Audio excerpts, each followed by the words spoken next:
Good morning, everybody. It is Monday morning here in the Philippines, and I am Dr. Shalona McFarland coming to you to discuss nutrition this morning. So, a lot of people have a lot of misinformation about nutrition and what it can and can't do for us. There's not much it can't do for us if we're eating proper nutrition. If we're not eating proper nutrition, there's a lot it can definitely harm about us. So, when I was back in the States and the kids were younger, I used to teach nutrition to the entire seventh grade class. And I did that for 6, 7 years while my kids were in school. And it was great because I had young minds that were open to new information and not closed off to everything like adults have a tendency to do. Hi, Bryce. Hi, Dion. So, at any rate, uh, it was really good to get a hold of people that young and start to help them understand what nutrition is for our body and how important it is. So, diabetes is a huge problem now. It's not just in the States, it's not just here in the Philippines, but it is running rampant throughout the world because unfortunately a lot of countries have decided that the US is the model to copy, and unfortunately we have terrible nutrition overall because we have things like McDonald's and Taco Bell and Burger King and Wendy's on every corner. And I was super disappointed when I got here to the Philippines to see the same thing here, plus Jollibee and their local versions of fast food as well, which are just horrible for you. So, that old adage, you are what you eat, is very true. If you're eating things on a regular basis that look like a cow, look like a ball, then you're going to start to look like that yourself. Um, if it doesn't look like food, smell like food, act like food, it's probably not food. So, for instance, corn. Corn is lovely, it's tasty, and it's a grain. It's not a vegetable, it's a grain. And grains are supposed to be ground up if you're going to consume them. That's why when you eat corn, it comes out in the same shape that it went in, which means nothing nutritional came out of that at all. Like your body didn't break it down at all. So if it comes out in the same form it went in, probably not the best thing for you to be consuming. So things to consume and things to stay away from. So I highly recommend paleo or plant paradox, or a combination of the two, which is fruits, vegetables, meats, and nuts. And the plant paradox tells you which fruits, vegetables, and nuts to consume and which ones to stay away from. And the plant paradox just gives you a good idea of what to eat and what not to eat. So, fruits, vegetables, meats, nuts, seeds, spices, things like that are all good. Things that I did not mention: grains, dairy, corn, soy, legumes, sugar. Those are things that are not included in the things you should be eating. Now, if you note, all of those things are inflammatory foods. So if you're eating inflammatory foods, you're generating inflammation in your body. Inflammation is the driver of all diseasing processes. So if you're constantly eating inflammation, you are constantly going to be in a state of inflammation, and all diseasing processes that you have, like diabetes, are going to be running rampant. So if you can start to control your hand to mouth disease, what you're shoving in your face, and stop eating the things that do not serve your body, then you're going to notice a huge difference. 90+% of diabetes can be controlled 100% through your eating habits. Unfortunately, the American Diabetes Association recommends inflammatory foods, and that is not going to serve you in getting your diabetes under control. You want to eat fruits, vegetables, meats, and nuts, and stay away from all grains. You can find substitutes for those, like cassava flour is great. It generally is not an allergen type food. Cassava is basically a tuber. It's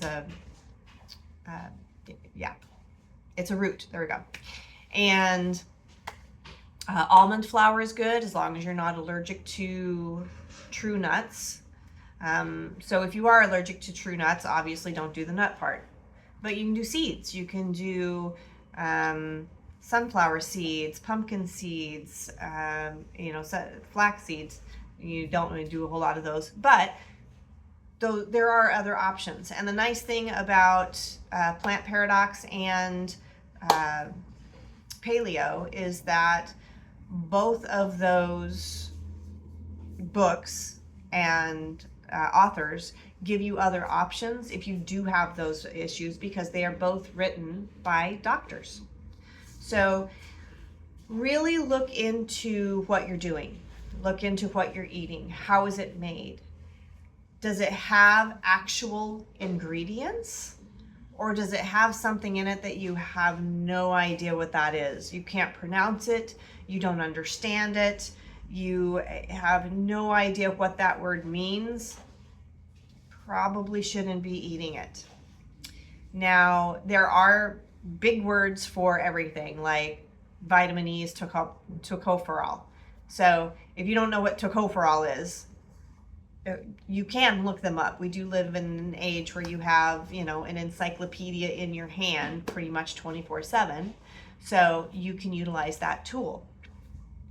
And that's going to make a big difference, a significant difference in how you can find out what you're doing. There's all sorts of apps for calorie counting, which, by the way, if you are a calorie counter, I'm not necessarily, because I don't eat that much to begin with, but weight loss formula is 10 calories per pound, not per kilogram, per pound.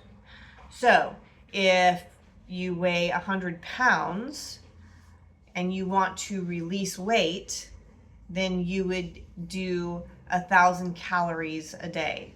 That's 10 calories per pound. Okay, now that's very little. That's a very small human being, but you get the idea, okay? If you want to maintain weight, the formula is 12 calories per pound.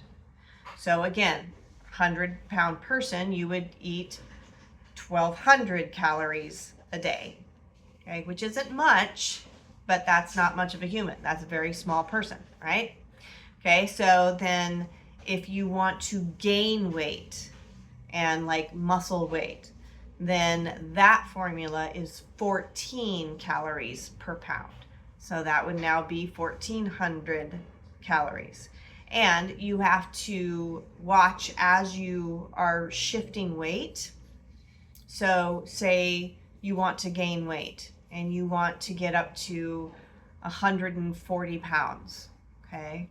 So if you maintain from 100, so if you maintain that 1,400 calories, by the time you get to 140, that's 10 calories per pound. Now you're going to be losing weight again. So you have to continue to shift your calories as your weight changes, if that makes sense.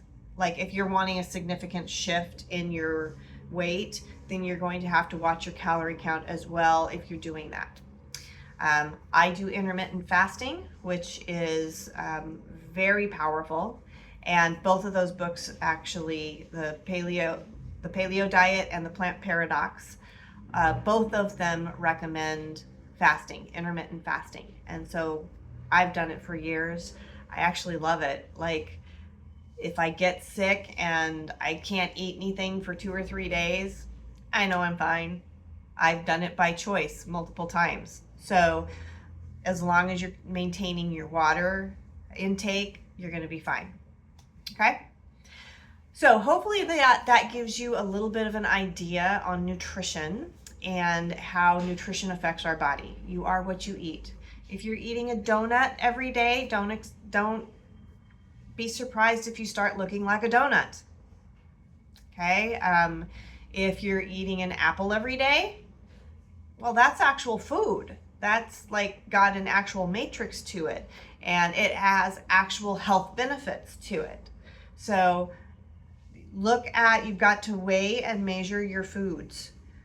If it's something that comes in a box or a can or a bag, probably not the best choice you can make. If it's something that's fresh that you pick up and pick out the one you want and you're actually getting your own ingredients, that's probably a better choice. Okay? So, eat your fruits and vegetables, more vegetables than fruit. Eat good, clean, free-range, hormone-free, antibiotic-free meats. Stay away from the frankenfish. Tilapia is frankenfish. It is 100% farm-raised. They feed it corn and soy because that's so natural for fish to eat. They pump them full of antibiotics and hormones and all sorts of nastiness that you do not want to consume. So if you're going to do fish, I recommend sockeye salmon or wild-caught Alaskan salmon. Those are good. Stay away from the farm-raised salmon. It's frankenfish as well. And stay away from dairy if you can. Dairy's a big inflammatory food. I do coconut oil I do that too. But I do coconut milk or almond milk. That's what I use, like if I'm gonna put something in my morning drink, or that's what I use. Okay, or if I'm gonna cook, I cook with coconut milk and coconut oil, olive oil, avocado oil. Those are the top 3 oils. Okay, so there's just some food for thought. Hope it made sense. I was kind of a little all over the place this morning. I didn't have a subject when I started. So if you guys have questions or anything, please let me know. Thank you for joining me, you guys. I hope everybody back home is good, and I will see you guys probably pretty soon. Thank you guys. Next Monday. God bless. Love you.